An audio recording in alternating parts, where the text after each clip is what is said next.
This episode is brought to you by Nespresso. Satisfy your iced coffee craving without leaving home with custom blends. From double espressos to cold brew style. Meant to be iced, meant to be simple, and consistently delicious with a touch of a button.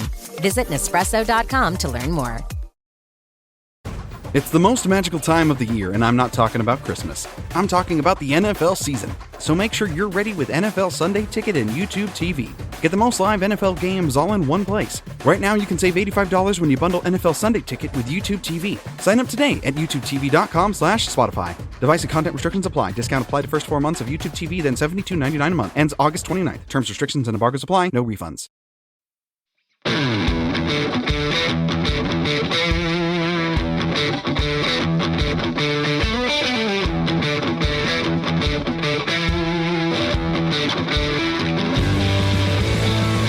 Welcome to the Fantasy Footballers DFS and Betting Podcast with your hosts, Kyle Borgononi and Matthew Betz.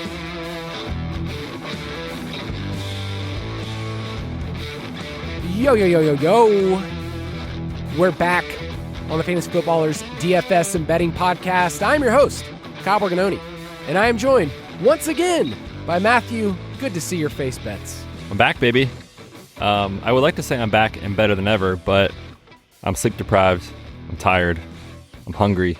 I'm beaten and bruised, man. These kids, they got me, Kyle. So, I'm not really that fresh. I'm not really full of energy as I usually am. But hopefully, this show will rejuvenate me. I do feel some excitement because, A, the season is basically here. Less than 2 weeks. But B, right? Yeah, less than 2 weeks. As of when this show is in your podcast feed, we will have had the Thursday night game, and we'll be getting ready for Eagles and Packers on Friday night, another showdown slate. So we're back, and DFS season is here, dude. Like it's kind of crazy that it's literally here next week in 2 weeks, but we're back. Yeah, and I'm not coming at you at my best either. So I think what we're gonna have to do is kind of pull this out of each other and kind of say like, "Hey, Betz, you're back. I'm excited about that. I don't want a solo pod ever again." I mean, maybe I'll have to. I did listen. Solo podding is hard. There's a lot of other people in the industry that do it very well. I do a solo pod for the Injury Blitz, and that's only about 20, 25 minutes. But when I'm done, I'm like, I need a drink. I need to not talk to anybody for like 3 hours. You did a solo pod by yourself, obviously, as the name solo pod implies, for an hour. That is some sick stuff. So it sounds like you need me more than ever.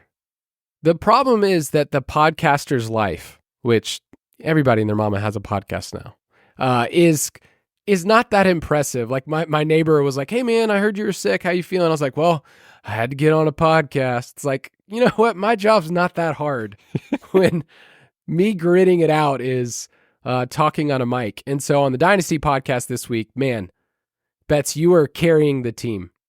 Dude, I'm not going to lie. I was very worried about you. That hour, that 60 minutes that took place, which go listen if you want to know where Kyle is at now compared to where he was earlier in the week. You've come a long way, my friend. I don't see a puke bucket beside you today, which is good. You had that on Tuesday when we recorded, and I think you've coughed and or almost threw up on screen about 8 times in that hour. So as long as those things don't happen, I mean, we're back.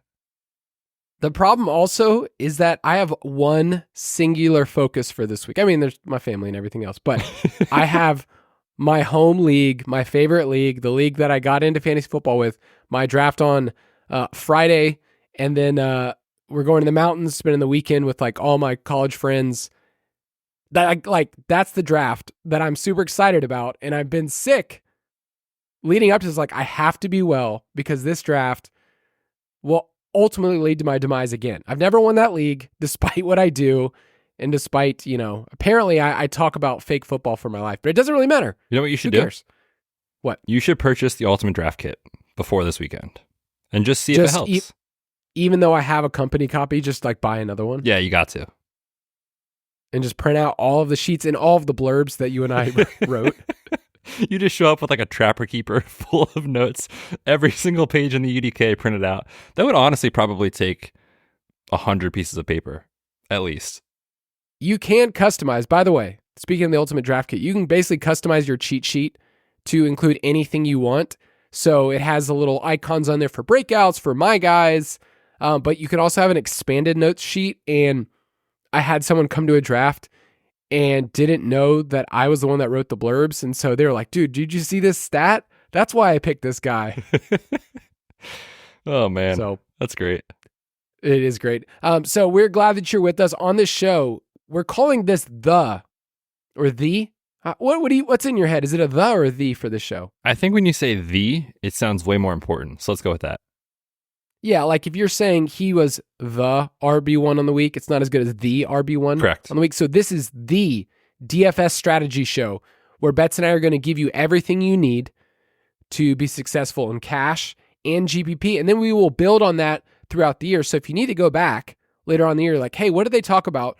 We will have some of this in article form, but if you're an audio person, you could actually go back and listen to this show and say, hey, what are some of the key principles? So in cash, in GPP, and then we have some great listener questions from our Discord that we will talk about as well.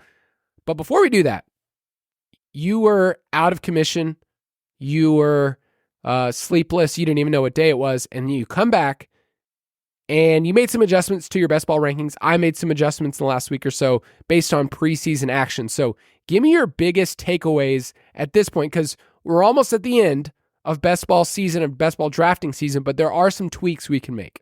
Yeah, for sure. We've had 2 weeks of preseason, several weeks of training camp, which means we've had injuries, training camp holdouts continue. So things are changing quickly, it seems. It does feel like compared to last year or maybe 2 years ago too, like it seems like we've had, when these situations come up, like we've had like these are the dudes like run to your drafts and target them in round 17, 18 because they haven't been drafted a lot this summer.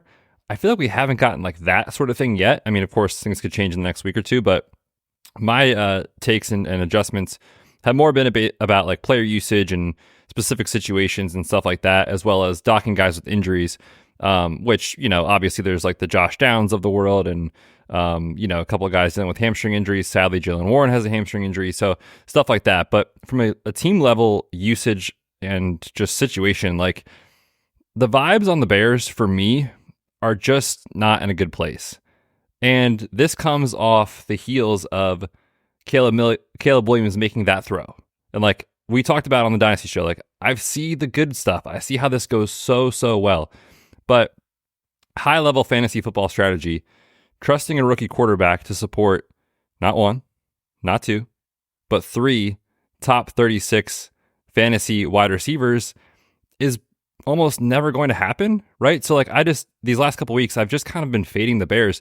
And it's not only because Keenan Allen apparently is playing fullback / tight end at this point in his career, but it's more just the high level stuff of like, let's remember what we're asking this rookie quarterback to do. But also let's remember Shane Waldron is getting Gerald Everett involved. And so I docked Cole Kmet way down in the rankings. I still not convinced DeAndre Swift is all that talented of a runner. I think Khalil Herbert's a better runner than him. So it just overall, my vibes on the Bears, while I see the upside case, I think you're asking so much of them at their ADP. So I have cooled on them quite a bit, and obviously I've docked Cole Kmet a decent amount. I have moved Keenan down just to account a little bit of the vibes situation not being great. But that's where I'm at with the Bears. I'm not as high as I was earlier this summer. Yeah, vibes-based rankings, Keenan is not showing out very well. Dude, I just got him this morning. I did a draft. I did it on DraftKings. I got him at 81 overall. Like, people are terrified of Keenan. It is funny. You think about Odunze, where he's kind of been on a roller coaster where he was being drafted really high. Then the field kind of pressed the brakes and he dropped a bunch. And now it's like the opposite, where it's like, okay, well, we saw the big play, and so let's go for this. Yeah, if you want a full discussion, I really think we tried to give some nuance with Caleb Williams and say, here's where this could go right. Here's where this go wrong. And I know me naturally, I'm going to find what's wrong. But with Keenan, it's tough. You and I have a team. We haven't talked about it on this podcast because we, crazily enough, started this before you went on paternity leave. And this draft is still going on. We took Keenan. This draft has gone so terribly for us. I forget who we took in. Oh, we took Garrett Wilson in round 1. And then Gibbs. we're like, let's get Gibbs in round 2. A day goes by. Gibbs has a hamstring injury. We're like, okay, we can recover from this, of course. We take Keenan Allen at some point. Oh, Keenan Allen apparently gained 25 pounds. That's not great either. We took Jalen Warren, of course. Jalen Warren has a hamstring strain, so like this team is just hanging on by a thread. Jordan Addison, the day after that, he had a high ankle sprain. So we're paying the rake in that contest. Yeah, I believe that one's the Bulldog. Yes. I can't remember which one. We always do a couple of ones together every single year, but whenever Betz asked if we're on the clock, I just said, sorry, I already mailed it in. This team's done. I'm not even taking any more picks with this team. But you know who we did get? I have no idea anymore. The Senator, which brings me to my next discussion point of best ball rankings. Earlier this year, and there's been a lot of talk across the industry on our show, other shows, of like the elite tight ends are cheaper than they usually are, which makes them great targets. We talked a ton about Mark Andrews, Kincaid, McBride, Laporta, like all these dudes. Laporta's falling now to the point where I'm like, okay, I guess I'm going to take some Laporta. But like all these guys are just so strong picks this year that I have been kind of like, on the late round tight ends. I have been even more just not excited about the late round tight ends because Jonnu Smith is splitting time with Julian Hill and Durham Smythe. We talked about Cole Kmet. He's pretty much undraftable at his ADP. Pat Freiermuth is splitting time, shockingly, in an Arthur Smith offense. So, like, when you get into these double-digit rounds, like, it's hard to find guys that you feel so excited about that, like, could be true difference makers, could give you, not saying they will be Laporta, but, like, could give you the upside case, for this year. And so I keep coming back to, like, Ben Sinnott. Like, are we really going to not draft Ben Sinnott because Zach Ertz in week 1? I'm fading that pretty hard because, sure, Zach Ertz is going to go 6 for 21 on 10 targets in week 1 because that's what he does. But by week 8, week 9, like, I think Ben Sinnott's going to emerge. So I've been really cooling on these like committee tight ends and trying to just pick guys that I think could be true breakouts late in the year. And to me, Ben Sinnott is on that list. Colby Parkinson is kind of interesting, super late. Oh, no. But like, man, the late round tight end this year is not it for me. Can I interest you in a section of the draft for tight end that I do love? Okay. So starting at pick 160 or so, this is tight end 18. This is Hunter Henry. Injured. How do you feel about that? But how do you feel about Hunter Henry? Injured. Injured, man. That's where he's at. I've taken him because everyone knows I'm in on Drake May, but it's mostly on those teams. But yeah, he's fine. I'm like right around the average with the field at 8%. All right. So tight end 18 is Henry, Noah Fant, Tyler Conklin, Isaiah Likely. I can't imagine losing more money on Isaiah Likely this year. Him and Mark Andrews, my 2 highest exposure tight ends. Baby, let's go. And then there's a tight end at tight end 22 that's going to be on the field all the time instead of these committee guys. Cade Otton. Nope. I'm not really drafting a ton of Cade Otton. I'm sorry to tell you. It's okay. You don't have to. I haven't drafted a ton. I'm probably at the field. But my point with these, and this is kind of my point of preseason, is these tight ends I know are going to get playing time. And if I'm drafting them as my tight end 2 or 3, I know they're not going to be dead spots on my roster. When you look at the wide receivers that are going in this range, one of these dudes will hit. I know it. But there's also a lot of guys that you are just guessing that are just dusty options at pick 180 and beyond. Marvin Mims, Quentin Johnston, Andre Yoshivas, Jordan Whittington, Roman Wilson. I mean, are any of those guys, like, are you excited about? I spent the week after week 1 of preseason drafting the crap out of Jordan Whittington because it was like, this guy hasn't been drafted at all this summer. He's clearly talented. I mean, granted, it's the preseason, but like he's clearly playing well and earning targets and like looking the part. And so what's stopping him? Demarcus Robinson. Like he's the guy that in week 1, 2, 3, 4, like you're probably not getting anything from Jordan Whittington, but like if you get in a large field tournament, Best Ball Mania, DraftKings Millie, like stuff like that, and you're like, this guy hasn't been drafted this summer. I want a guy that could emerge down the stretch and be like a true difference maker. That to me, that's Jordan Whittington in this group. I also have taken a decent amount of Malachi Corley just because it seems like in every one of my rooms, like no one wants him. And so I get to round 17, I'm like, sure, why not? He's a rookie who could emerge late. But yeah, I agree with you. The range this year and these wide receivers the vibes are bad, Kyle, I will say, especially on Marvin Mims. Yeah, my preseason takeaway for best ball is that there's so many players going 180 or beyond. So let's just say 180 to 200 or so that are just people draft them because they're next up in the queue, and there's just dusty players. The running backs here, I mean, yes, you could see it, but it's like Dameon Pierce, Tank Bigsby, Tyrone Tracy, who I think is still getting steamed up too much on a bad offense that I don't care about. Where if I look at my teams, if I drafted 5 running backs before this range, I'm not forced into taking these running backs. It would be great if you found the lottery ticket guy, but if you're in smaller field stuff and you're not playing Best Ball Mania, I don't feel forced to try to find the running back in the 215s that I think is going to win everything, when the advance rate's just better if you lock in a third tight end. So I've been leaning more into tacking in a third quarterback or a third tight end at the end, even if I have a stud. And I did some work looking at advance rates over the last 3 years. I think a lot of times people lock in a stud, like an elite quarterback or an elite tight end, and think, okay, cool, I only need 2, I'm done. But then you end up adding a wide receiver or running back at the end that doesn't even make the team and isn't even relevant at all. So I found that if you were to take a quarterback or a tight end before round 6, so this year it's like one of the elite quarterbacks or all the tight ends we like that's probably our favorite group, right? Is like Andrews, Kincaid, McBride. Those dudes are like Kittle. Yep. Yeah, those are the guys we're going after. And then you actually end up taking a third at that position late. The advance rate's way better than just the 2 tight end builds, and you have more options. So like at quarterback, the guys there are Will Levis, Bo Nix, Bryce Young, Drake May, Derek Carr. Not sexy names, but like, these guys are going to be on the field.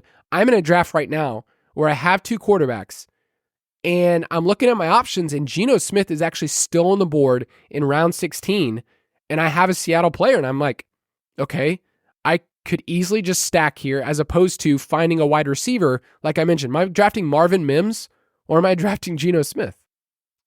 I don't think you can draft Marvin Mims right now. Maybe in round 20 on DraftKings, but like, my goodness, man, the vibes are bad. But that's what people are locking themselves into. Like, I need a wide receiver. I already have 2 quarterbacks. Let me move on. Same thing with tight ends. So I like all those tight ends that you can get late as a second or third tight end, as opposed to these air balls at running back and wide receiver. Like, hopefully I've built out my room enough that I can feel confident. Yeah, you're going to take shots, but my biggest takeaway is like, the field is way too overconfident in these picks at picks 170, 180 at running back and wide receiver, which I'm going to bypass some of those guys. Yeah, and if you want to get unique, like this is the time to be like, hey, these guys weren't drafted all summer. Like, get some unique players in a tournament that's been open all year, like Best Ball Mania or the DK Millie. Like, to me right now, I mentioned at the top of the show, there hasn't been a guy or two that's like emerges like, you got to load up on this guy in round 17, 18, no matter what, like just because they're the pick. I don't think there is that guy this year yet anyway. And so to me, the projection or like the bull case for the guys that go in like round 16, it's no different than some of the guys that go undrafted. So don't be afraid at this point too. If you are going to dip into the wide receiver running backs there, like go ahead and scroll down a little bit. Like I think these guys that are locked in at their ADP because that's just where they've been all summer are now pretty bad picks. Like that kind of Marvin Mims range you talked about. I mean, Kendre Miller is falling so much. Oh gosh. The Kamani Vidal situation is full on Michael Scott, snip, snap, snip, snap, snip, snap. Like, I don't even know what to think anymore, Kyle. So yeah, don't be afraid to scroll down a little bit. Is Kendre Miller one of the biggest L's that we could take? Yes, 100%. I mean, I have no words. I have no words for how bad it's gone. Like, you always know when a guy doesn't show you a ton in year 1 that there's some risk in year 2. But like, I don't think anybody saw it going this bad. That Dennis Allen doesn't want to be around him. Can't even look at him. Yeah, it's not even like a football take anymore. It's like a human, personal, like psychology. Like, okay, where's this player at? So anyway, he's super young still. Like, he's one of the youngest backs if you were to put him in this rookie class. All right, you know what? Round 18, I'm back in. Well, I feel bad for is that Kendre Miller's going to have to like age 24 be like, well, guess I got to get a new job somewhere else because I'm out of the league. You know who he is? Oh, man. He's the next Rico Dowdle. Okay, he's got like 100 career touches. He's 26 years old. We're having this conversation in a couple of years. And we're like, you know what? Maybe this is his year. Oh, man, I was in a draft and I had Turd Ferguson and I was like, sweet, I'll just get a team stack. I'll look at Cooks. I'll get Dowdle or Elliott as like, and just a team stack there and see what happens. And Dowdle goes like 3 rounds ahead of his ADP, I'm like, man, somebody knows something, or they just drafted an former undrafted free agent with like nothing in his profile to say he could do it. I don't know. What could go wrong? All right, before we get into our strategy session, I did want to make sure we mentioned this earlier on in the week on the main show. I stumbled through it on the Dynasty show, sick as a dog, but the Megala Bowl is now open, the world's largest fantasy football league that the fantasy footballers are hosting. I just joined a time. If you want to, little hint here, going to be on Sunday, September, whatever that draft is on that Sunday. I think it's the first. Is that the second? The first? Okay. Yeah, the first at noon. That's my slot if you want to join in with me. I'm giving that out. That's hot. Yeah, there's like 900 people already in that slot too. Yeah, I will let people know I joined the next big holiday we have coming up, the evening of that big holiday. Don't tell them what it is, Kyle. I'm on laborious day. I'm on that day at night. Yeah, and so if you want to be a part of that, go to megalabowl.com. If you're a Foot Clan supporter, you get an entry. And I was telling my son about it. He's like, Dad, can I draft with you? He's never drafted a team before. So I told him he could be the tiebreaker. There you go. If like we're deciding between two people, just so we don't take like Michael Penix in the first round. Because just like who would ever do that? No, nobody would ever logically do that. All right, let's take a quick break and we'll be right back.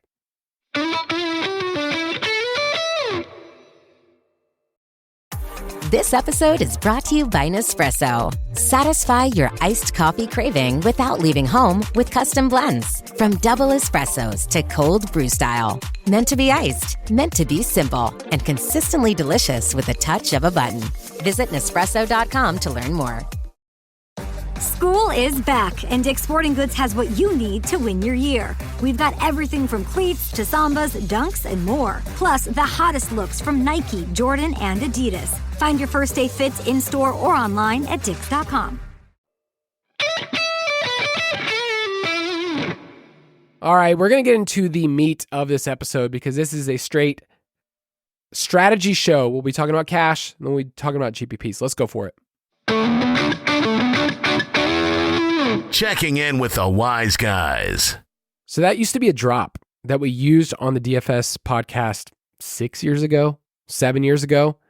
And I don't really know what wisdom we were dishing out at the time, but hopefully in this episode for cash and GPP, we do give you some pointers, but we could just end the episode right now and just say, play the best plays. I mean, that's cash games, right? Is just play the best plays. Good players. Play good players and let our opponents make mistakes. So that's what we talk about all the time in cash. You know, it's really not the time to get cute, not the time to get fancy. We're just trying to set a good, solid lineup that projects well. All right, let's talk about cash first. Straight cash, homie. That drop also served another purpose because if you've been listening to this podcast for a while, you know that we press that every single week, multiple times, in honor of Randy Moss to talk about cash strategy, cash picks. So I told Betz before, like, let's train the people.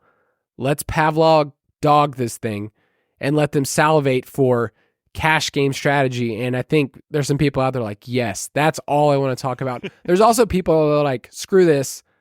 I don't play cash. That's for weak people. You can fast forward if you want. But we're going to try to maybe share a little different view on cash because at the end of the day, if you're new to DFS, this is a great place to build a process. If you've been playing for a while, guess what? This is a great place to build a process. It doesn't matter how advanced you are. It's also the easiest place for our community to give feedback. I'm just going to tell you right now, if I get messaged by somebody that says, is this a good play in GPP? I will not respond because I will die inside. It's just anybody could be a good play in GPP. For cash, man, our Discord is so good at sharpening people and talking about our pool of players. So give me just kind of a high level, why do we play cash games? And then we'll talk about what those contests actually are. Yeah, so for me, cash games are just kind of the stabilizer to your DFS bankroll. Now, you can make money playing cash games if that's your primary focus. When I first started out, that's pretty much all I did. And, you know, I still do cash mostly, but like I've kind of grown to like dabble more in GPPs and have had some success in the last couple of years. But to me, if you're only a GPP player, which if that's who you are, that's cool. That's totally fine. you're just inviting so much more variance on a week-to-week basis. You could play very, very well. You could have a great process. You know, your lineups are projecting well. You have roster percentages in check. You have all the things you need to do. And just variance in football happens and you lose for 8 weeks in a row. But if you're playing cash games on the side of that, it helps you to kind of stabilize your bankroll. So I think it gives you a floor for DFS. Like, we want you guys to play with us from week 1 to the Super Bowl. We don't want you to play from week 1 to 4 and be like, crap, I'm out of money. Like, I'm done this year. So to me, cash games are great for that, to help you stabilize. It reduces variance. You know, you're trying to beat one person in the head-to-head. It's a lot easier to do than beat 100,000 people or beat half the field. So again, it's just easier to cash. It's easier to kind of help you stay alive this DFS season. And if you play GPP on top of that, if you kind of just like stay alive and you have some small wins from cash, all of a sudden you have your bankroll and you're still there in week 8, you hit a tournament, all of a sudden your season is made. So for me, I use it more of kind of my cash game, my bankroll stabilizer. Yeah, and I think that's kind of been our brand over the years, Betz and I working together to give you our best plays. When you open up an app, DraftKings for instance, and you're like, sweet, look at all these contests, just know those are all GPP or tournaments that they are putting in front of you, that you can see the prizes, you can see the big, entries. Like, that's what they're trying to get you to play. And if you're having fun, that's great. No matter what your goal is, we would say that cash helps you in the process of winning tournaments. Like, you understand how the game works. You understand the best plays. You understand what the field's going to do. You understand what the best projected plays are. So when you go into the app, it can be very tempting to first, reserve some entries on, for week 1, it's like $5 for the Millie Maker. Sweet. I could win that. And go ahead and do that. This is the week to do it. But we want to talk to you more about what contests you could be playing for cash to start there, and then we'll bridge the conversation. So for contest selection for cash, we are talking about, and I feel like I answer this question every week, but it's worth saying over and over again. Cash is 50-50s, double ups, or head-to-heads. Those are the contests we talk about when we talk about with cash, and what I post every single week in my article. So Betz, explain why those contests work the way they, or how they work the way they do. Yeah, basically you're just trying to beat half the field. The person that finishes first in that contest, if it's, let's say 100 people, gets paid out the same as someone who finishes 48th. It doesn't matter. All you got to do is hit the cash line and you double up your money. Or obviously if it's a head-to-head, it's an all or none thing. The person you're playing against, you play someone for $5, you win and then the person loses, is kind of how it works. The question we get all the time, we actually got this in Discord from Bravo Baller, is for cash games like double ups, should we be playing contests that have more or less people? DK has double ups of all sizes, and which ones are more plus EV than others? This question is a good one, and I'm happy we're talking about it, because we want you guys, and that's what we play, single entry, the largest field you can find. The largest you can find, double ups, $5, $10, $25. They have some up to like 50, 100 if you have that bankroll, but the larger the better. It increases our chances that we're going to be playing against weaker opponents that are going to make mistakes. The smaller the contest, just the more variance it invites. And so I'm looking for the largest single entry double ups. And the reason we emphasize single entry is because some of the best cash game players in the world, if it's a multi-entry, let's say it's 20 max or 10 max or whatever, they're going to enter all 10 or all 20 of what they allow. And so you're basically playing against more stiff competition in those formats. So single entry, the largest field you can find. Yeah, and you can find, for instance, week 1, $5. A lot of times it's called the massive in DraftKings, like the massive double up. And the field's like, I don't know, 11,000 or 15,000 or whatever it is. It'll change over the course of the season. They won't be able to fill it the same way, but you can find those. The one that I use for my article is the massive $25 one, just to give an elevated price point and a chance for people to see, like, okay, here's the roster percentage that I found in, a lot of people don't want to enter the $25 if they're just noobs. This is people that have kind of been playing for a while, and then you can kind of look at that differently. So single entry, large field double ups, 50-50s are the things, but then head-to-heads, I think, is one of my favorite ways to insulate some of your losses. And if you're having a good week, it doubles up your wins. So like head-to-heads is what we include in cash.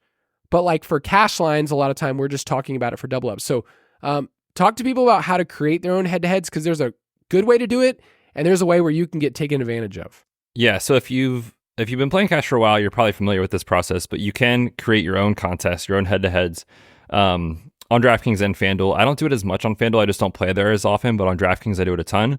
And so what you can do is you can create your head-to-heads, but you get into trouble if you just like blindly create 20 contests and just put them in the lobby and wait till Sunday morning at lock, and then you flip the cards and you're like, crap, I'm playing against the same guy I play every week, or the same guy took 15 of my 20 or all 20. And so then you're inviting just so much variance, or playing against someone who really knows what they're doing. You want to limit the number of opponents that you can face to just one. And there's a setting that you can do that in DraftKings at the bottom if you're in the app or on desktop. It asks you how many opponents, just click one. Because then again, the same DFS sharp isn't scooping every single head-to-head. You get more chances to get someone that doesn't really know what they're doing. Like it said, it helps you mitigate variance. So be sure that is a big part of what you're doing. The other thing is, if someone is, you see it like week 2, week 3, week 4, like a couple weeks in a row, the same person is taking your head-to-heads and they're beating you, block them. Like you can do that on DraftKings. You can go to account information, preferences, head-to-head settings, and enter the username. That person will no longer be able to take your head-to-head action. It sounds silly, but like other people in the industry that I know that have beaten me, I'm not playing those guys. Like I know what they're doing. You blocked me years ago. Yeah, I'm not playing Kyle. He knows what he's doing. I want the person waking up on Sunday morning looking at the slate for the very first time to take my head-to-heads. I do not want someone else in the industry or Kyle or one of you in Discord, because you guys are so smart, to take my head-to-heads. Like I want the softest action I can get.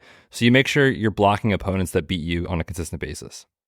In head-to-heads, you will have people come to those with the wildest plays. I mean, that's probably one of our favorite things is Betz and I will message each other and go, dude, somehow this person came to a knife fight, because that's what it is. It's head-to-head, you one-on-one, and they're like they played Russell Wilson unstacked, or just something weird where it's like, what are they? Or they played 2 tight ends against me, and I'm like, I don't know what they're going for. They don't have any of the plays, so it's a good way to insulate some of your losses. And I found, I post every single week, here's what I did in cash, here's what I did in head-to-head. There are weeks where I miss the 50-50 line. It's like, oh crap, I'm screwed. But then I look at my head-to-head and it's like, okay, well, week 2 last year I bombed. It was really, really bad. I was below the cash line, and yet I still in my head-to-heads I was at 26%. So it wasn't a complete loss. But then I have other weeks where I barely am above the cash line. I mean, I'm just like barely there. And then I look at my head-to-heads and I'm like, oh, I'm winning like 80%. And so it's a way for you to realize that head-to-heads can soften some of the losses and double up some of your wins. So think about it that way. We'll talk more about that each Friday on the show. But when you're picking players, I think this is the part that people have a hard time with, is like, how do I whittle down my pool? How do I figure out which players to put in my cash game pool? The best part is the DFS Pass does all of that for you. Our projections, our value ratings, you can get all of those. Points per dollar is probably one of the best places to start. You take that person's salary, you take the projections, it divides it for you and go, wow, this running back who's, 5,400 is projected for 17 points. That's really great. I could pay up another $2,000, but this is a great place. So I think that's a good place for people to start, is on a Tuesday or a Wednesday, look at the player pool and kind of sort by points per dollar. Yeah, that's the best way to kind of identify the top values, so to speak. And really what you're trying to do in a cash game lineup is set a lineup that, is high median outcome, high floor. We don't necessarily care about the 100th percentile, 90th percentile outcomes. We care about this guy projects well. Maybe the matchup is a consideration, but really for me, like, it's projection and workload at a price point is kind of what it comes down to. Now, it's a nuanced conversation. It's obviously more than just that, which is kind of where this show, I hope, helps people. And also the DFS Pass is adding in the soft skills of DFS, of like context of like, is this guy dealing with an injury? Is there a quarterback change affecting how this wide receiver might perform? Like stuff like that. But when it comes down to it, we're just trying to put a good, solid lineup out there that projects well, that has a high median outcome. And we care about projected opportunities, especially at running back and wide receiver, where, I don't want the wide receiver archetype in a cash game where it's like, hey, this could be great if he goes, 3 for 50 in a score. Like, I don't want 4 targets, like that's kind of the kind of stuff you work through. Projected opportunity is king in cash games. Yes, and it's can be hard when there's a lot of players clumped together, especially at the beginning of the year in pricing, where it's like, okay, here's this running back. He's projected for, 18 opportunities. The game total's not great, but man, 18 opportunities is great at this price point. And then you look at another running back, same price point, the team total's higher, and it's like, oh man, this might be a coin flip. So it's really hard when people say, is it this player or that player? It's like, they're both good plays based on their projected opportunity, based on the Vegas totals. For instance, like Raheem Mostert, the running back 2 last year, at home, they have a great game against the Jaguars. He's 6,400. Rachaad White is $100 cheaper in a better matchup, but I would say it's just a worse offense. So it's like they both have things going for them that you could play them in cash, but White is a player has the backfield all to himself. So those are the things you kind of have to weigh out. Yeah, I think that's a really good example for week 1. Like the pricing came out a month ago, basically, right? So like some of these are going to look silly when we talk about this slate in a week or two. But like just looking at the running backs, like if I'm picking someone in the 6K range, like you just mentioned for cash games in week 1, and this is not advice, so don't take this as week 1 advice yet. But like just pretend like the information we have right now, everything we know, like, there's concerns about Aaron Jones. Like he's changing teams. We're not sure how much Ty Chandler's going to be involved. Raheem Mostert's just $100 cheaper. Like the offense is great, but like what if Devon Achane is the workhorse and Raheem Mostert takes a step back, or Jalen Wright's getting touches? Like you really don't know. Rachaad White and James Conner just below those guys. Zero concerns, zero questions in week 1. Like those dudes are touching the ball 15 plus times. I'd be shocked if they didn't. So could Aaron Jones or Raheem Mostert or further down the board, DeAndre Swift outscore those guys in a tournament? Of course. But for like the type of players we're looking for week 1, medium projection workload, secure touches, like that's kind of what we're looking for. That's what we're talking about when we look at most often our cash game plays. I noticed that you skipped over one of those running backs in that section who's at 6K. Apparently you don't really believe in Austin Eckler. Hey, in a tournament, Kyle, you can convince me of literally anything.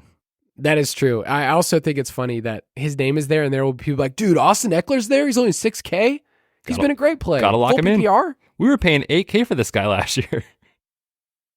Notice that when we were talking about these cash principles, we did not mention roster percentage or ownership percentage, whichever term you want to use, because we don't personally project roster percentages for cash, and the majority of the industry does not do it either, because there are different entry fees and field sizes. So I don't really look at roster percentage for cash. I don't think it's that important. I do think there is a tipping point where you have to make a choice. Like if the field is playing this player at 60% and I don't, what is the opportunity cost? Am I going to get buried by this player? Or as Betz say, if he buries me, he buries me. That usually you say that on a player that's like low rostered and I'm willing to fade, not like somebody who's 60%. Correct. I will say the only time I consider it in cash games is late swap situations where it's like, oh, I got behind early and I'm playing a guy that I know is a top 2 or 3 guy in roster percentage in cash games just because he's the guy this week. It's like if I'm behind and I know everyone has that guy and I just stick to my process and say like, I'm playing that guy because that's who I had, at 1:00 Eastern, you're going to lose anyway. So like you might as well swap off that guy in that situation, but that's pretty much the only time I ever consider it in cash games. A good rule of thumb, if you do want to go through roster percentage, you can do it, is that the most popular plays in GPPs, if a player is at 25%, that's pretty high for GPP. 30% is insane for, DraftKings, or there's a cheap running back that week that's like 40%, whatever. In cash, you could just probably double it. So if they're like at 30%, they might be at 60%, maybe. But I think at the end of the day, you and I don't add up our roster percentages for cash. We try not to think about it. We do kind of give a nuanced take of like, okay, this player is going to be really, really popular, but we only do that on Friday or Saturday.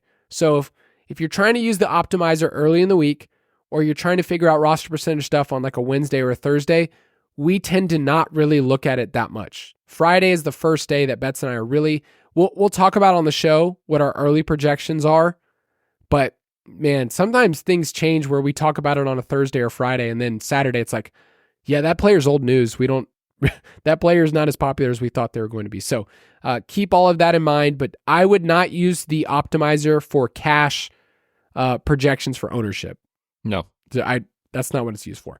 All right, let's move on to the next part.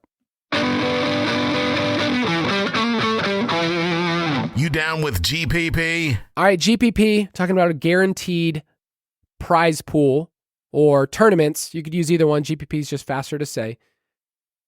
We're thinking about this from a game theory. That's like a lot of times people are trying to hit a perfect lineup. But for me, what I love about tournaments is like, okay, I am building out what could happen, what the field's doing, and I'm using game theory. I'm trying to find an optimal play by weighing out the opportunity cost. That's what I like about fantasy football. If I take this player here, in a redraft league, what does that mean? What am I missing out on? Same thing in DFS. If I play this player, what am I saying at his price point? If I'm paying $8,000 for a player and they don't hit 20 points in a tournament, I wasted my money. Like it wasn't a valuable play. So, how do we change our brains from cash, where you and I were just talking about, I want, optimal plays, but from a median standpoint, like, okay, who's the best projected, who's the best opportunity, to tournaments where we're not abandoning everything that we just did in cash, but we are definitely changing the way we play. Yeah, I think what you said at the top of this section is so important for seasoned players and newer players alike to just kind of like remind ourselves of. And sometimes I get stuck in the weeds when I'm looking at the over-under and the total and the spread and all these things and the coverage the defense is playing and just whatever. Like we can go down any rabbit hole. This is a game, right? This is a game we're playing in tournaments. This is a game against people. To win the game. This is a game against people where, overconfidence by the field in certain players or certain teams, like if they're wrong, you're going to profit a ton. You don't want to get stuck in kind of like, this is what I have to do. This is what, everything says that I should be doing this, because sometimes when you embrace volatility, variance, again, calculated risk, I'm not just saying like click random buttons and hope, but like having spots where you just get leverage on the field is so important as a DFS player, even if the guy that you're going to pick over someone else projects for 3 less points or, whatever. If you have half the roster percentage, it's probably a pretty good play. Like, I think that's one thing that's really tough for people to wrap their heads around in GPPs is, remember, you're playing a game where there's just a different angle to this than there is in cash games. There's this scene in Mighty Ducks 2. You were thinking of this too at the right moment. Obviously. Where like Gordon Bombay has this kind of like moment where he's like, he forgets that they were playing a game and everyone walks out on him. And then Michelle McKay, the tutor, she's like, Gordon, it's a game.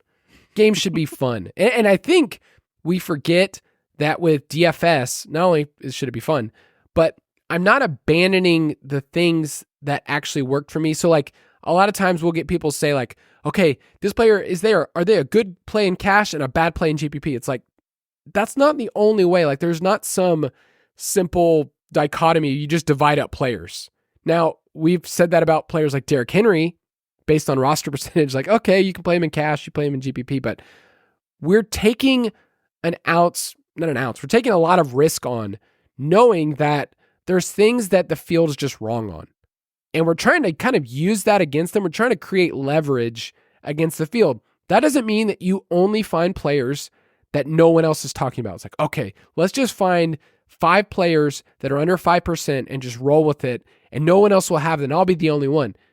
There's a reason why players are projected well. There's a reason why they are in good game totals, high roster percentage, because the field is not complete idiots. So I think at the end of the day, it comes down to, are you correlating your lineup very well? And do you have good projections? And we would say on our show on Friday, we talk through stacking. We talk through the 3 or 4 most important games.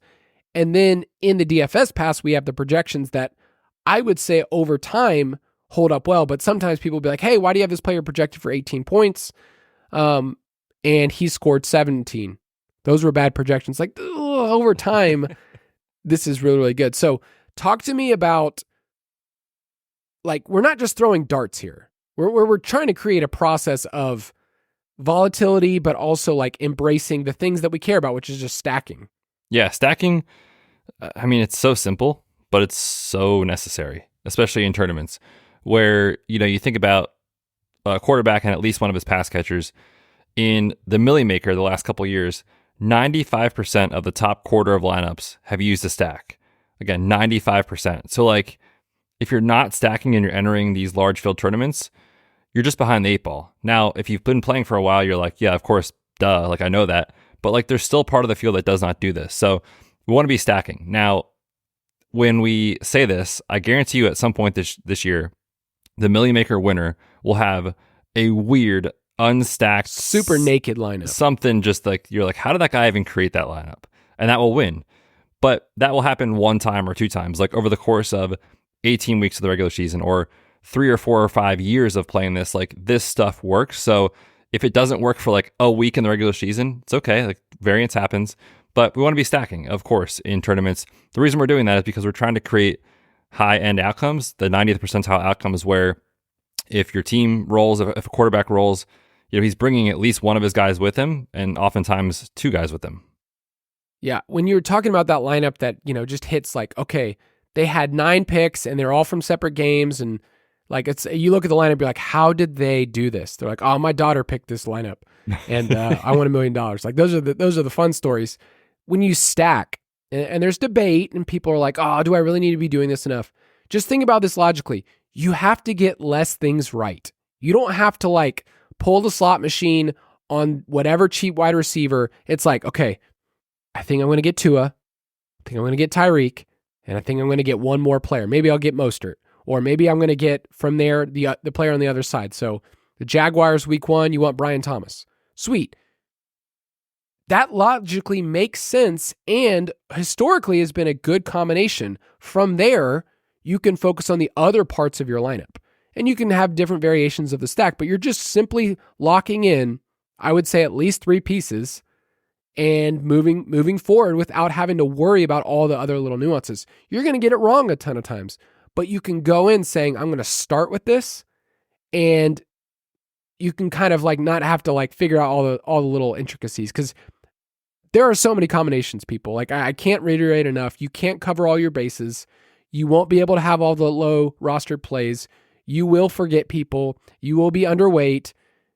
You're going to miss out on so many things. So stacking is the easiest way to at least start in the right direction. Yeah, for sure. And I think what you said about just minimizing what you have to get right is so important. In that week 1 example of Tua, Tyreek, Brian Thomas, it's like, if that game goes off, there's a good chance you have pieces that are important in that, especially with like how those guys play. Tyreek Hill, explosive plays. On the other side, like what we know about Brian Thomas thus far, which is nothing really, but in college, this dude won downfield all the time. So like in theory, if Tua and Tyreek hit, like he's forcing the Jaguars to throw, and in theory that helps Brian Thomas down the field. It's like you're just making like one bet on a game, on a situation for those things to happen.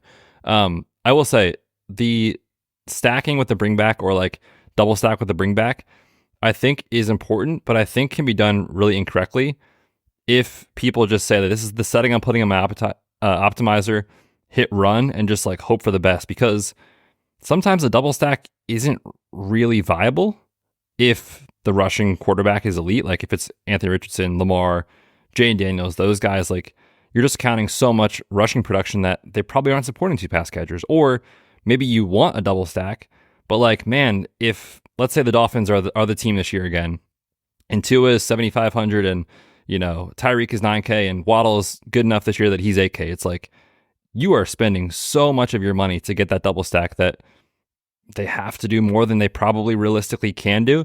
So we want to be nuanced with our stacking and double stacking and how we're doing it.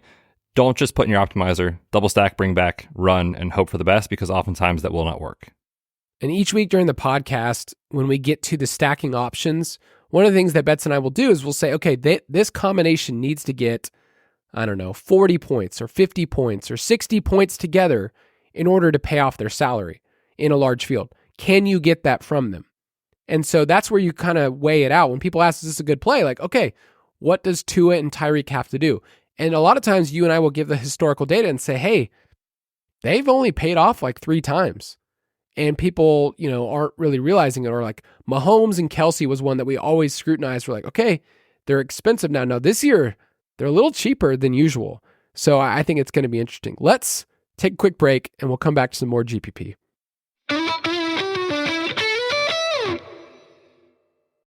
Want to teach your kids financial literacy, but not sure where to start? Greenlight can help. With Greenlight, parents can keep an eye on kids' spending and saving, while kids and teens use a card of their own to build money confidence. As a parent, you can send instant money transfers, set up chores, automate allowance, and more. It's a convenient way to run your household, customized to your family's needs, and the easy way to raise financially smart kids. Get started with Greenlight today and get your first month free at greenlight.com/Spotify. This episode is brought to you by Amazon Prime. From streaming to shopping, Prime helps you get more out of your passions. So whether you're a fan of true crime or prefer a nail-biting novel from time to time, with services like Prime Video, Amazon Music, and fast free delivery, Prime makes it easy to get more out of whatever you're into or getting into. Visit Amazon.com/Prime to learn more.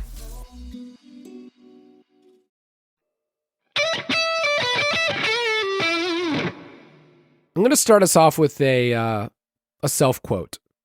You know, it's not sniffing my own farts when it's just true. Because nobody correlates better with your players than a player in the same game. Kyle Borganoni, a.k.a. Michael Scott, a.k.a. Wayne Gretzky, a.k.a. Michael Jordan. What a quote. I mean, so we'll talk about this a lot, but like it's very easy to focus. Let's keep going with that same example. To say, okay, Tua and Tyreek are going to be way better than if you shoot for Justin Jefferson in a different game and hope that he goes off and Tua goes off at the same time. It's just like, it's really hard for that to happen. So a lot of times we talk about, you know, in the same game, building out a game flow or building out a way that these two can work together, you know, quarterback and the wide receiver, but also the running back is a great way to do it too. So it's just thinking about this in a way of how the players interact. We talk about the pace of play. I do an article every single week. You do a Vegas total where you go through, we talk about, okay, this is the tendencies of these teams.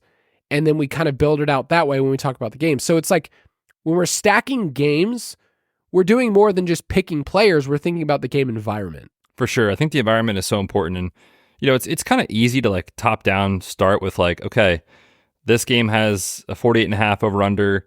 This one has a 47. This one's at 50. It's like, we should zoom in on those games because Vegas is telling us we should expect points. It's kind of easy to be like, okay, this game has a 38.5 over under. You know, this team runs the ball at the highest rate. Like, it's kind of hard to see the explosive plays coming.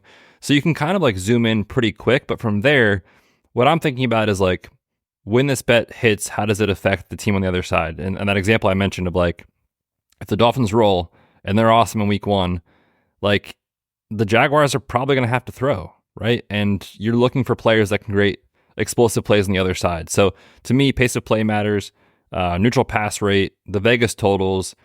There is evidence of dome games being more, you know, prolific for fantasy scoring at certain times of the year, like stuff like that. So there's so many factors that go into it. But yeah, we're just trying to find the game or two that hits that week. And really, if you have a couple pieces from that game, you know, you're not going to always have the right pieces, but you're zeroing in on the target, and sometimes you'll hit the target and get a huge payout. Other times not, but if you do that enough, like eventually you'll land on the right pieces. I did a study a couple years ago where I started to realize that the field was banking on totals of 50 or more as just like this game's hitting the over. And that's the way that it was bet in the markets. That's the way that people played it. And then I started looking at games that were right below it. I think I did like 46.5 to 49, somewhere around there. And I was finding that these games were hitting over at a much higher rate. And what it did is it caused me to go, okay, if the roster percentages for these players are much lower, I think the field's too overconfident in some of these 50-point games. And then I went a little too far and just said we need to blindly bet the unders of 50 point. And for about a 2-year stretch, that was looking really good. It was like almost a 60% hit rate. I'm probably going to back off that because I think that teams are going to adjust this year and the totals in general are lower than they've been in the past. But before we get in the mailbag, let's talk about roster percentages because you will find those in the optimizer. We also have a different page called the roster percentage report where Betz and I say, we think the field in a large field is going to roster this player, I don't know, 20% or whatever. And a lot of times you'll sort and you'll go, man, I can't believe this player is only 8%, it's 5%, whatever. It's a good place to start. I would encourage you to go back to the episode I did with Caleb Nelson on the optimizer because he really gave some good takes on it. He also has a tutorial that's on the website that walks you through the process of how he built it and built it using Millie Maker data and updating it. But when I look at building a roster for tournaments, I'm not just taking low rostered, and you certainly can't just take high rostered players. You probably need a mix. He found that you need at least 2 players that are in that higher rostered one and at least 2 that are below 5%. So that's the way to kind of mix and match. And when you start to think about whatever you're playing in, you also have to adjust your roster percentage. Are you playing in a large field or a small field? Yeah, I think that's a great way to put it. And when you think about tournaments, like the first thing we all try to do is like find the sub 5% guy and like build from there. I think that's probably wrong. Like we want to follow projections. We want to follow some of the best plays. They're the best plays for a reason. And so when I build a tournament lineup, we talked about the stacking and game stacking component, but then I'm trying to figure out, okay, which of this chalk do I think is like really good, strong chalk? And I'll play a couple of those pieces. And then from there, I'm trying to find the places to get different. So yeah, you definitely need to be getting different. I think people that don't build with roster percentages or don't consider them correctly for the tournament that they're playing are losing value over time. And really what I mean by that is like your lineup should look a lot different if you're playing a 200 person field compared to if you're playing the Millie. Like if you're playing the Millie, you need at least 2 sub 5% guys, right? If you're playing in that 200 person tournament, you could probably be okay with like playing some version of a cash lineup and pivot like in 2 places and probably still be a plus EV player over time. So just make sure, that's one thing I see all the time is like with roster percentages, you're not really using the report and you're not building lineups that match the contest that you're trying to play.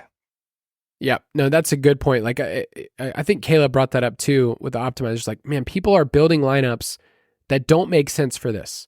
Like they're not utilizing just the common sense of like, hey, there's 1,000 people in this tournament. You don't need to have 5 players under 5%. It's like you could have 1, but like you don't need to get that crazy. And I think Betz has better perspective on small field stuff. That's where you've had the most success over the years.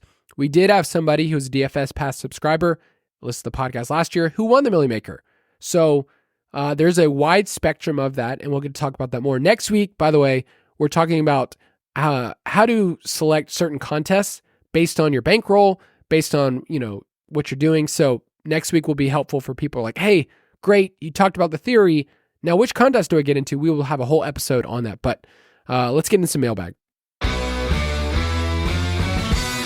Mailbag. If you want to get your questions answered best, you can go on Discord, our best ball channel, our props channel.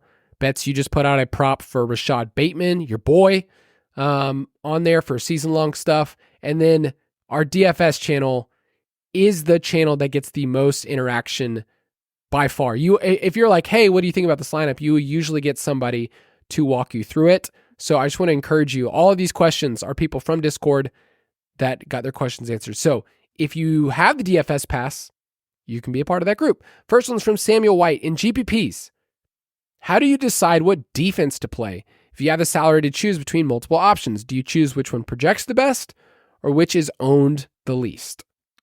So in general, defensive scoring is the wild, wild west. Now we can obviously zoom in on, teams that have a worse offensive line, teams that have the best pass rush, all those little nitty gritty pieces. But in general, defensive scoring and roster percentage, as well as defensive scoring and DraftKings salary, have the worst correlation across the different positions, talking about quarterback, running back, wide receiver, and tight end. So the TLDR on that is like, we get this stuff wrong all the time. So in a tournament, when I see chalk condensing around the defense, you shouldn't necessarily automatically cross them off your list, because if it's an incredible defense going up against a third stringer, like maybe they're just a good play.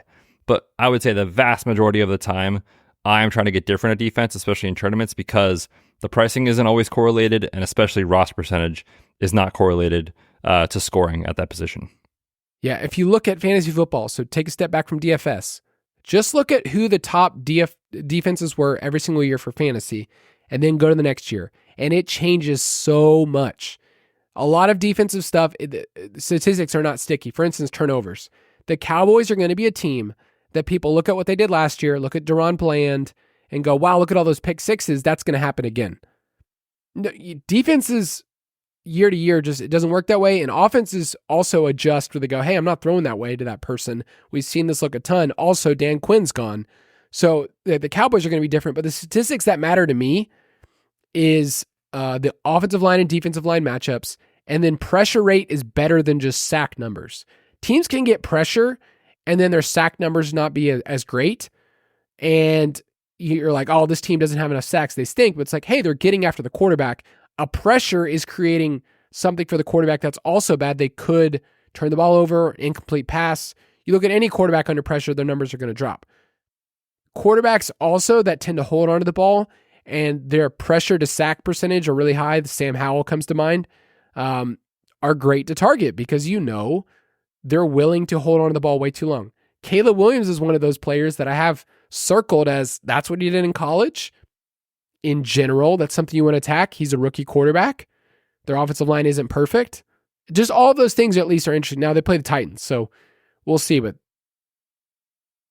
interesting to me. I will also throw this out that we talk about how often teams blitz. Like the Vikings are a team last year that blitzed a ton. The Colts didn't blitz a ton, and yet they had the 5th most sacks in the NFL. So it was about creating pressure and then just looking at the favorites or looking at the over-unders. So like week 1, the Bengals are going to be a popular pick. They're the biggest favorite. They're 9-point home favorites against the Patriots, Jacoby Brissett, and a terrible offensive line. Makes sense, but just don't be overconfident that this is what's going to happen in a game. That game could just be gross. Like Joe Burrow's historically not gotten off to hot starts, and the Patriots do have a good defense. So maybe that game ends up being, 13-10. And the Bengals defense scores, 6 points. Cash, fine. GPP, I mean, that would kill you if you got that from your defense. Yeah, you need a kickoff return. You need a pick six. Like you need that kind of stuff to win large field tournaments, really. So I think we're pretty good at identifying like these make so much sense for cash. But football is weird, man. Weird stuff happens all the time that just one play, just one turnover can really change your scoring at defense. So don't be afraid to get off the board, I think is the take home. All right, next one from HackerOne. Last year, there was a debate on this Discord channel on whether or not stacking was important for cash games in particular, or if it's more important to balance your lineup. Care to weigh in on this? So I will stack in cash if it makes sense. I'm not forcing it, meaning like in a tournament, I am sitting down trying to figure out which stack I want to play. Like it's a priority 1 for me. In cash games, it's like I just want the best median projection. Think about a home league. Think about a head-to-head matchup. Like I just want the best plays. If a stack comes my way and it makes sense pricing-wise and the projections say it and all those things, I will do it. But again, I'm not necessarily trying to do it. Yeah, I would just say it's not really an either or. Is stacking important or not important? It's like, well, we would say overall stacking is an important concept if it works with your lineup, works with the projections, but it's not like good or bad. You can't just be like, should I do it here or not do it here? So Betz and I will talk about that each week. Like, okay, this combination works really great of you have the quarterback and then you have the pass catcher who's good at his price point. Go for it. Why not?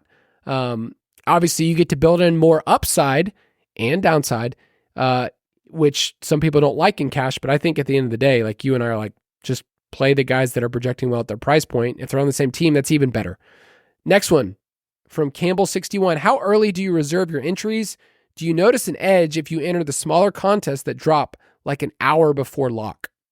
So for me, for head-to-heads, I post them very early in the week. And that's just because my personal style of like, I want to play a pretty decent amount of volume. So if I only post them Sunday mornings at 11, I'm not going to get enough people that take my contests. So I'll post those pretty early in the week. For tournaments, I haven't really noticed a huge difference, whether or not it's just variance or just randomness or what. But like if I reserve something on a Wednesday versus on a Saturday night, I haven't really noticed a huge difference.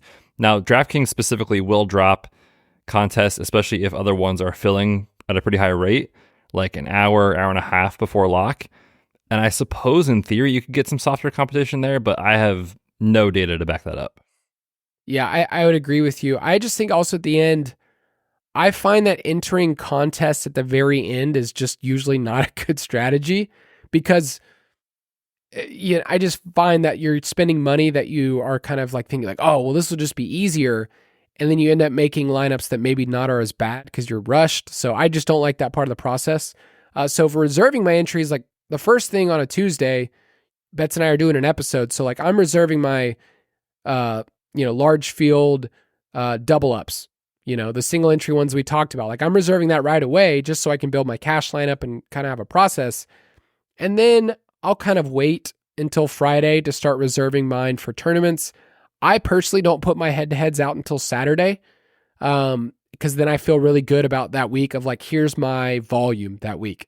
There's weeks where I don't put out as much head-to-heads. I don't feel as comfortable this week. I'm not entering as much, and I think that's totally fine, and I kind of cap myself at a certain price. So that's kind of how I do, and we have an article about the DFS process and a weekly process that I put out there. I'll make sure to put it out again just to give you a Tuesday through Sunday. Here's what you can do. This one's from Sockaville. I'd love to hear more about the process you go through each week to determine your priors and then whittle it down to the players you have in the pool to build with. I find myself wanting to play too many contests and therefore feel the need to have too large of a pool to draw from. Let me first start by Sockaville. My advice for myself and maybe for you is just try smaller contests to start the year. You can always build back up into playing bigger stuff, but if you know that tendency for yourself, which I have that same tendency, like, I'm just going to lean more into smaller field stuff so you don't have to cover as many bases. And then Betz and I do this where we just kind of on a Tuesday, on a Wednesday, just kind of circle the games we like. I don't really look at roster percentage. I don't assume anybody's popular. And I pick 3 to 4 quarterbacks I like on a Wednesday or on a Thursday.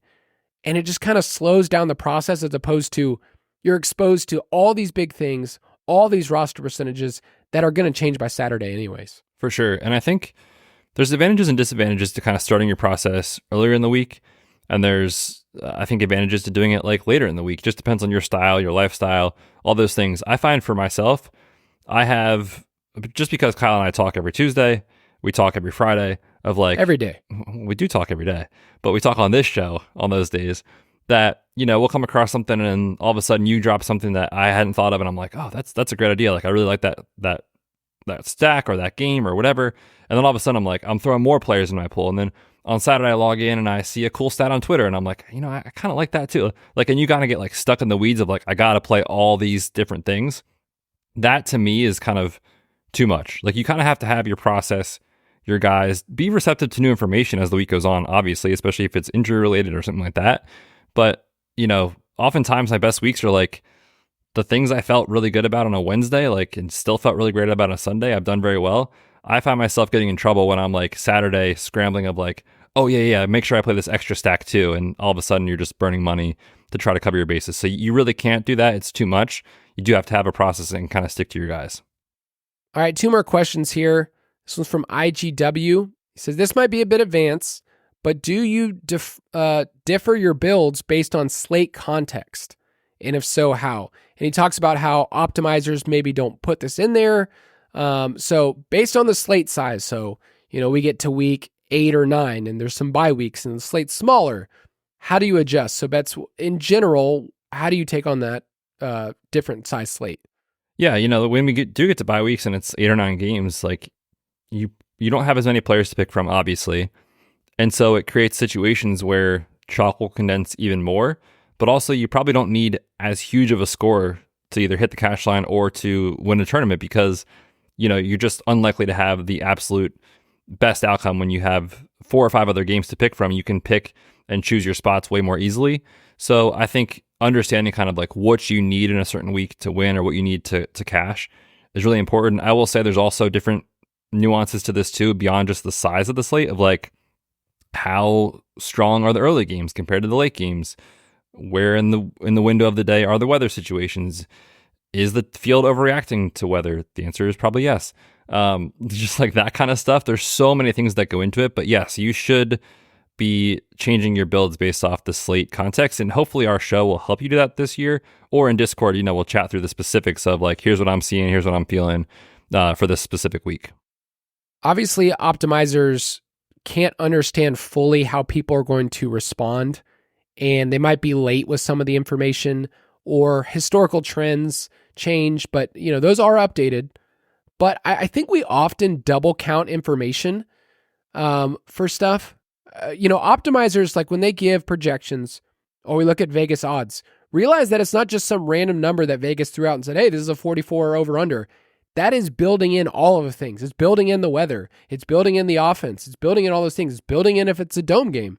So, don't separate what an optimizer does and Vegas odds and weather. Like, those can actually all go together. And if you have really good projections, it kind of does all that for you. Like, if you have a good projection for a player, good median outcome, then all the things, is this a divisional matchup? Is this something that it looks different, like for a different game? Then yeah, it could be different. Oh man, this is breaking news. We don't usually get to do this. Oh, he's going to Eagles? Jahan, do you have the drop? I'm going to try to find it. I don't get to do this very much on a podcast. Kyle is flustered. Hold on. You just keep talking, Betz. Should I just talk about the trade? Do it. Just do it. Man, I'm going to try to find this. This is terrible, terrible podcasting. Breaking news in from the show. Washington is sending former first-round pick Jahan Dotson and a fifth-round pick to the Eagles in exchange for a third and 2 seventh-round picks. The Senator, baby. Our team is back. That is wild, man. Because there were so many rumors of like Luke McCaffrey is buried on the depth chart and Jahan Dotson might not even be the wide receiver too. Goodness, this is wild. But I mean, Dotson competing with targets with AJ Brown and Devonta Smith. Is it over? Can we just process? I mean, we can be done here. We can be done, yeah. But I need to process this. Like, this is me as somebody who's so you've been a Penn State guy. You like Jahan Dotson. I've had him in a lot of different places. I don't like giving quick reactions to stuff, but no. I will say whoever the third wide receiver is for the Eagles has not been valuable. Nope. It's Quez Watkins. It's whoever. At least we can say he's a talented player. I think. Maybe. What a great ending to the show. Man, I've never been punched in the stomach like this before. I mean, Eagles fan, coming back home, Penn State. I mean, we at least feel kind of nice. We got Dotson, we got Saquon. I mean, I'm excited as a fan. The boys are back, baby. I don't think it will be great for fantasy outside of a Devonta Smith or AJ Brown injury. Yeah. No, he's going to be a contingency play. It's weird because they ran shotgun 70% of the time, and yet their slot stuff hasn't mattered very much, but you know that he has been getting run in the slot. Oh, man. Well, that's a fun play. It's a fun little ending to the show. We're glad you're with us. Glad you could give us all of your questions, talk about everything, even better questions to see here in Discord that we will make sure we get to talk through. So next week, we will be talking contest selection. Feel free to reach out on Discord. Betz, tell the people bye as I change all of my projections about everything in life now. I mean, what did I need to the show, Kyle? This is fun, man. I'm excited for DFS season. Hopefully everybody is too after listening to today's show. Hopefully you found it helpful. And like Kyle said, hit us up in Discord. We'll be back next week for more DFS. Thank you for listening to another edition of the Fantasy Footballers DFS and Betting Podcast. Don't forget to visit us on the web at thefantasyfootballers.com.